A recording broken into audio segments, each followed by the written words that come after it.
Salut les amis, comme d'hab on se retrouve sur la chaîne qui parle de Stranger Things toute l'année. Aujourd'hui pas mal de petites choses comme d'hab. On va déjà revenir sur David Harbour, toujours en train de nous balancer des énigmes, est-ce qu'il essaie de nous dire un truc? Et il n'est pas le seul dans ce cas-là, donc on va voir tout ça. On parlera aussi de prix, de récompenses. Bon, et puis vous avez dû le voir sur mes derniers posts, le nouveau livre qui est sorti. Bref, comme d'hab, pas mal de choses, alors on va pas s'éterniser dans cette introduction. On y va.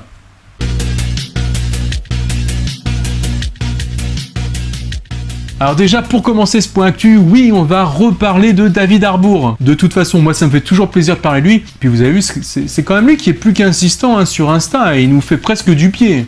Alors, qu'est-ce qu'il a encore fait cette fois? Déjà, résumé des faits, la saison 3 nous laisse entendre que le personnage d'Hopper meurt dans le final. Donc, à la suite de ça, on aurait pu imaginer l'acteur qui fait ses adieux à la série, sous forme de post ou lors d'interviews. Alors qu'en fait, pas du tout.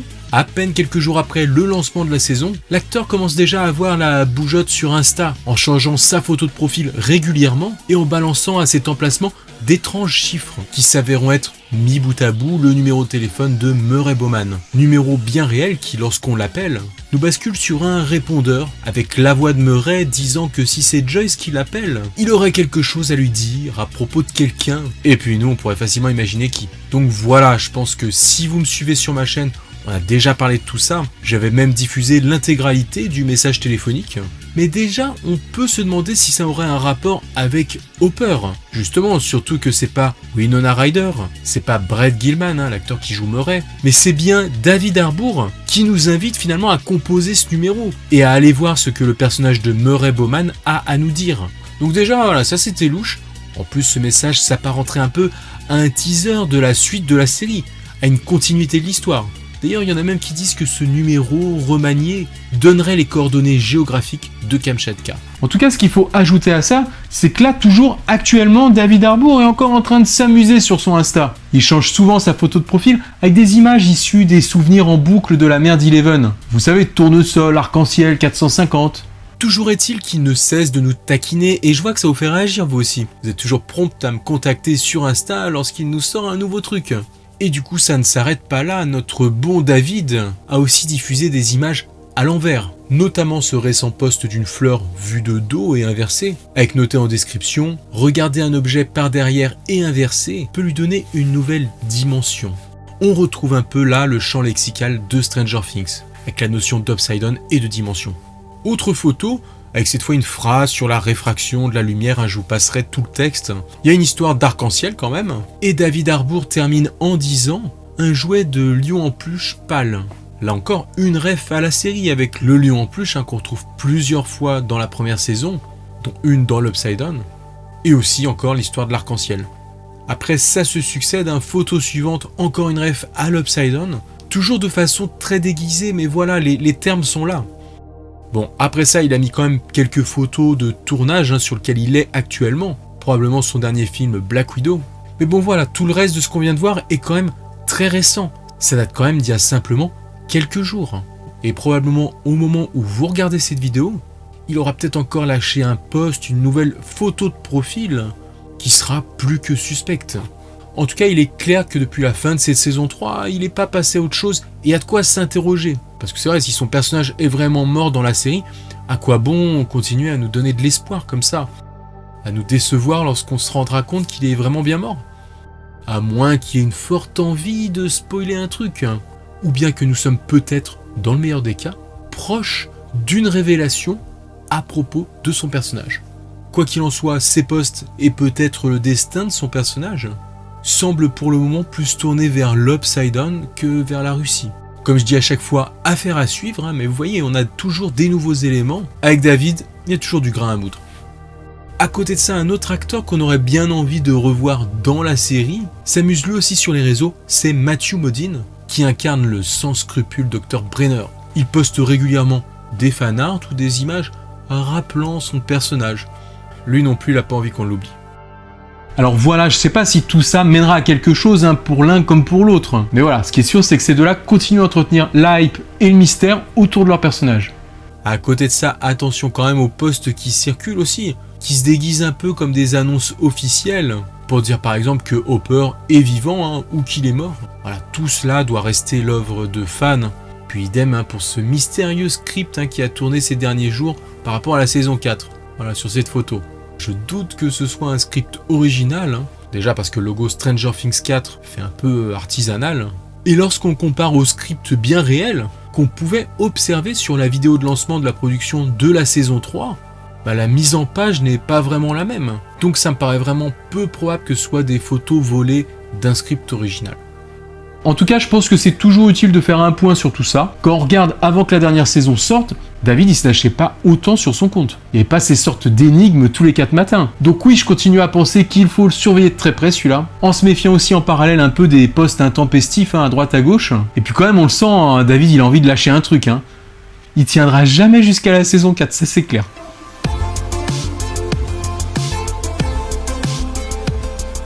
On l'avait vu cette année, Stranger Things n'a pas pu prétendre aux Emmy Awards 2019 car la saison était sortie un peu trop tard. Il faudra donc attendre 2020 pour savoir si leur labeur aura été récompensé. Et j'aime bien suivre cet événement tout particulièrement parce que c'est quand même l'équivalent des Oscars pour les séries télé. Donc ce serait gratifiant qu'ils en raflent quelques-uns. Clairement, ils le méritent en plus. Bon après, petite compensation quand même, Melty organisait une Coupe du Monde des séries dernièrement. Même si je la suivais pas trop du début, j'ai quand même essayé de me mobiliser pour la finale parce que c'était quand même Stranger Things contre Game of Thrones. Et c'est notre série préférée qui l'a donc emporté. Bon après, GOT a connu un final un peu chaotique et discuté, mais ça restait un concurrent de choix, comme ça faisait une très belle finale. Alors cette Coupe du Monde, elle est loin d'être aussi prestigieuse qu'un Emmy Awards, mais ça fait toujours plaisir et ça montre l'impact qu'a eu la saison 3 sur l'ensemble du grand public. De quoi donner le sourire aux acteurs.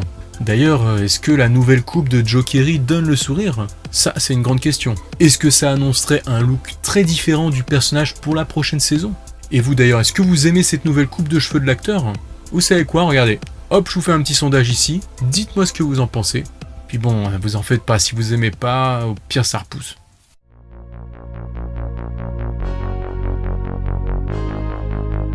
Nouveau livre officiel fraîchement sorti à propos de la licence. Il s'appelle Will Byers Secret Files ou Dossier secret en français aux éditions Hachette. D'ailleurs, vous me demandez souvent quand tel ou tel livre sort en français. Bon voilà, au moins celui-là, il sort directement en version US et en version française. Bon par contre du coup j'ai remarqué que la présentation n'était pas la même entre les deux versions. Voilà, si vous regardez bien sur l'image, la version américaine ressemble nettement plus à une sorte de vrai dossier. Et puis il a l'air plus épais. Bon dans les deux cas malgré tout, ils font tous les deux 64 pages. Alors du coup je sais pas si c'est une sorte de surboîte avec peut-être le même livre dedans. Si vous achetez la version US, n'hésitez pas à me le dire. Dommage qu'on n'ait pas eu exactement la même présentation, même si c'est juste quelque chose qui est représenté sur la couverture. Bon, en même temps, dans la version française, il est un peu moins cher. On le trouve à 9,95€ sur Amazon. Voilà, si vous le cherchez à la suite de cette vidéo, c'est là que personnellement je l'ai acheté. Bon, alors maintenant, si on regarde d'un peu plus près, ça ressemble un peu au yearbook qu'on avait eu de Mike et de Nancy, avec une couverture un peu customisée. Il y a des photos et des autocollants qui brillent à la lumière comme des vrais, par rapport à la couverture qui, elle, est mate. Donc déjà, premier point sympa, on reste sur quelque chose toujours de très soigné, comme on en a l'habitude maintenant. Je vous propose de faire un petit tour à l'intérieur.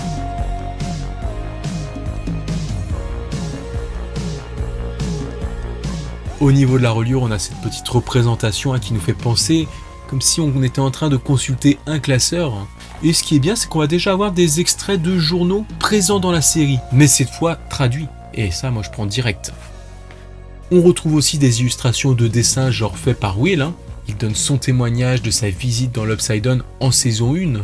On a un compte-rendu médical du Dr. Owens en décembre 1984, donc après qu'il se soit fait posséder dans la saison 2. Bon après, honnêtement, on va accélérer un petit peu.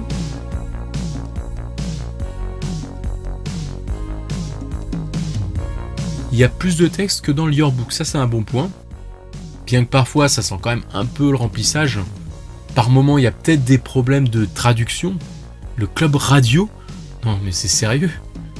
Ah puis non, pas une image coupée en plein milieu sur la double page. Sinon franchement, il y a de quoi contenter les fans. Avec des compléments d'anecdotes sur les 2 premières saisons, et concernant la 3e, vite fait, sans que ça ait été fait avant. Même s'il y a quelques trucs, Tout cela se présente donc finalement comme une sorte de gros journal intime, un recueil de plein de choses fait par Will et adressé à Will. Et il y a même une petite fanfiction. En somme, ça vous prendra pas plus d'une grosse heure pour le lire, en s'attardant sur les illustrations. Dommage pour les quelques petites traductions un peu bancales. C'est pas parce que ce livre est classé dans la catégorie jeunesse qu'il faut se relâcher. Au contraire, c'est souvent eux les fans les plus attentifs de ce genre de choses. Mais au final, ça reste quand même un bel objet de collection, même un peu supérieur au yearbook. En plus, le prix est pas excessif par rapport au format, à 9,95€ sur Amazon, comme je disais. Voilà, maintenant, avis aux amateurs.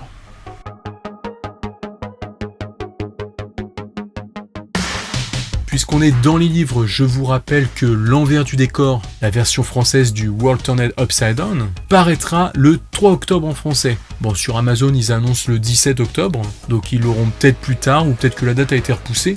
En tout cas, on n'est pas du tout sur le même ordre de prix que celui que je viens de vous montrer, puisque là, on est sur du 34,90€, normal, hein, c'est un bouquin beaucoup plus gros, beaucoup plus épais. Et puis ça reste un livre majeur pour les fans de la série. Pour moi, c'est même le plus important à avoir. Hein. On est quand même sur 224 pages. Niveau vêtements, vous pourrez toujours trouver des produits estampillés Stranger Things chez Pull&Bear, qui représentent décidément souvent la licence. Pour ceux que ça pourrait intéresser, je vous laisse faire un tour sur leur site. Enfin, je reviens sur mon projet de vidéo d'Halloween avec des cosplays éventuellement qu'il fallait m'envoyer. Bon alors, je pense que je vais procéder autrement du coup. Je vous propose pour ceux qui seront déguisés comme dans la série pour le 31 octobre, de me faire parvenir vos photos sur mon Insta en DM après Halloween. Et comme ça, j'essaierai de monter une petite vidéo courant novembre, si j'ai reçu assez de matière d'ici là bien sûr. Donc faites-vous plaisir pour célébrer cette fête et on essaiera de partager tout ça ensemble. Et vous savez quoi, si vous le faites, de mon côté, je vous enverrai une photo de ce que moi j'ai fait. D'ailleurs, en parlant d'Halloween, comme l'année dernière dans le cadre des Halloween Horror Nights d'Universal Studios, une attraction éphémère s'est ouverte encore cette année autour du thème de la série. Cette fois en rapport avec la saison 2, mais aussi la saison 3. Toujours sur le même principe d'un labyrinthe qu'on explore et dans lequel on déambule à pied. Ah bon, forcément j'ai pas pu y aller, c'était un peu loin. Mais à voir les images, ça a quand même l'air bien sympa, hein. Putain, ça donne grave envie d'aller faire un tour. Faudrait que j'essaye de postuler pour faire l'un des figurants l'année prochaine. Bref, c'est presque fini pour aujourd'hui, mais avant cela, comme d'hab, maintenant c'est vos collections qui vont défiler. Je rappelle que vous pouvez m'envoyer tout ça sur Insta. J'en ai déjà pas mal en attente, donc ça demandera un peu de temps avant que ce soit diffusé, mais ce sera votre tour à un moment ou un autre. Je vous laisse aussi en fin de vidéo quelques adresses de Discord de fans consacrées à la série. Et puis voilà, c'est tout. J'ai plus rien à dire. Allez, salut et à très bientôt. Ciao les amis.